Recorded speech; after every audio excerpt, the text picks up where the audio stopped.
Além da atividade comercial, outros fatores também favoreceram o aparecimento da filosofia entre os gregos. Podemos destacar, por exemplo, como fazem muitas vezes historiadores da filosofia, a questão do alfabeto, de um sistema simplificado de escrita, que havia sido inventado pelos fenícios e que os gregos aperfeiçoaram. Isso porque vai permitir, através, né, da linguagem, enfim, que reproduz os sons da fala, vai permitir esse sistema de escrita a acessibilidade, ou seja, vai se tornar a escrita acessível agora a muito mais pessoas do que era, por exemplo, no caso do Egito, da Mesopotâmia ou de outras civilizações do mundo antigo, onde só alguns poucos iniciados dominavam aqueles sistemas de escrita que eram formados por milhares de sinais diferentes. Nós temos agora 20 e poucos sinais que combinados reproduzem os sons da fala e que são facilmente, vamos dizer assim, apreendidos. Além disso, a gente tem que considerar que o nível de abstração também, né, se desenvolve, se acentua. Se a gente considerar, por exemplo, o uso da moeda, que se torna mais comum, que nasce, né, nessa época e vai se tornando cada vez mais intenso. Se nós também considerarmos a utilização de um calendário, quer dizer, a questão agora, né, do tempo, de medi-lo, de controlá-lo, vamos dizer assim, não é só uma questão dos deuses, mas dos homens. Enfim, toda essa série de fatores vão contribuir para criar um ambiente favorável para o aparecimento do pensamento filosófico. Mas nós não podemos separá-lo de maneira alguma das transformações econômicas e sociais que estão se operando no mundo grego nessa época. Isso também é fundamental. E aqui não estou me referindo só à questão da escravidão, que vai gerar riqueza e o ócio necessário para que alguns cidadãos possam se dedicar aos assuntos da polis, ou seja, a política, ocupando os cargos, participando das assembleias, elaborando as leis, ou posso se dedicar ao esporte, à guerra, ou aquilo que os homens livres em Atenas resolviam, vamos dizer assim, fazer do seu dia e do seu tempo. O fato é que agora a mão de obra escrava, predominante na cidade de Atenas e nas cidades comerciais gregas, gera a riqueza desses senhores e o tempo livre que eles podem então utilizar, inclusive se dedicando à atividade teórica, como eles diziam, à atividade da contemplação, que passa a ser vista como uma atividade nobre, desvinculada do trabalho braçal, do trabalho produtivo direto. Essa questão de valorizar o trabalho intelectual ou o ócio, né, frente ao trabalho braçal, também não deixa de ser muito significativa para a gente compreender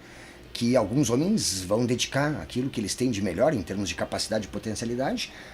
que passa a ser valorizado. Nós temos inclusive vestibulares que agora começam a nos mostrar como, por exemplo, né, o bom orador no mundo antigo tinha todo um papel e um prestígio nessa sociedade, onde a força da palavra é que passa a valer nas decisões e na capacidade de persuadir outros a tomar as mesmas posições ou, né, defender as mesmas causas ou se comprometer com os mesmos princípios. Sim, os gregos se orgulhavam, inclusive, a partir de um certo momento, do fato de que eles podiam andar desarmados, vamos dizer assim, no dia a dia, no seu cotidiano, porque era com a força da palavra e com a força da lei que agora se realizavam ou se regulavam as relações entre os homens e se resolviam suas disputas e pendências. De modo que aqui nós temos um outro componente fundamental, a vida urbana,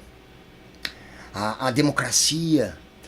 que vão valorizar tremendamente a capacidade de argumentação e a força da palavra. Não é a troco de nada que logo, logo, em cidades como Atenas, no período clássico, quer dizer,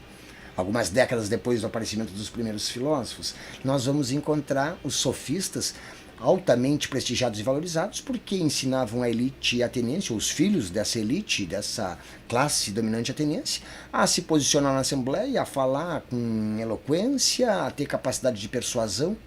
Até porque, segundo os sofistas, como não existiam verdades absolutas, como cada um construía a sua verdade, o que realmente valia era a capacidade de persuadir os outros através da força do discurso. Então, a questão, né, da argumentação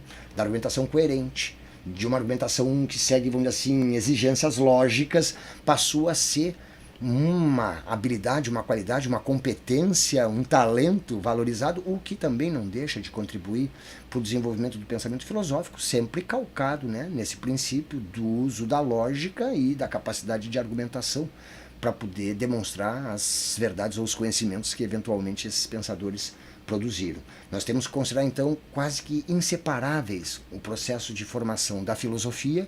e o surgimento, mesmo que por um breve período, né, afinal de contas foi em Atenas, durante o que a gente chama de período clássico, isso quer dizer, durante cerca de um século, nem isso, se a gente considerar rigorosamente o período em que a democracia, instalada em 508 a.C., com as reformas de Clístenes, mas se a gente considerar que, ao final da Guerra do Peloponeso, uma tirania já está se instalando novamente em Atenas, então a gente tem cerca de um século de um regime democrático, mas cujo vigor nos influencia até hoje. Observa que é uma instituição que, por mais limitada que fosse, nem 10% dos cidadãos em Atenas podiam participar das assembleias ou ocupar os cargos. Mas isso, apesar de ser bastante limitado comparado aos padrões modernos, era algo extraordinariamente avançado para os padrões do mundo antigo, onde predominavam teocracias, onde governantes encarados como verdadeiros deuses ou seus representantes aqui na Terra decidiam sobre a vida de milhões de seres humanos sem prestar conta dos seus atos ou sem sequer ser exigido qualquer justificativa, vamos dizer assim, racional para suas decisões. Muito pelo contrário, né? Já que tudo se justificava dentro daquela linguagem dos mitos,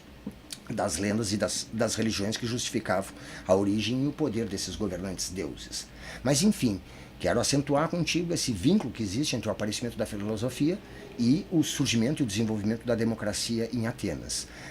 Eu te falei, para a gente completar a nossa reflexão, que não é possível separar o aparecimento da filosofia, as transformações que estão se operando no plano do pensamento, das mudanças econômicas e sociais que estão acontecendo naquele mundo.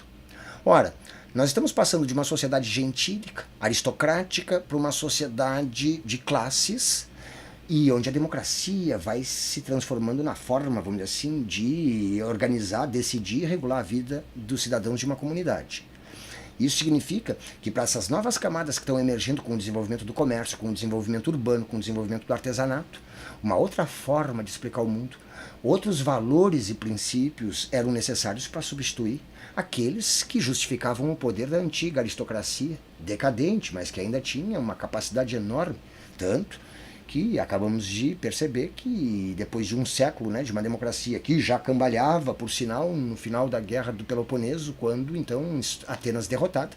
vai ver a reinstalação de um regime aristocrático por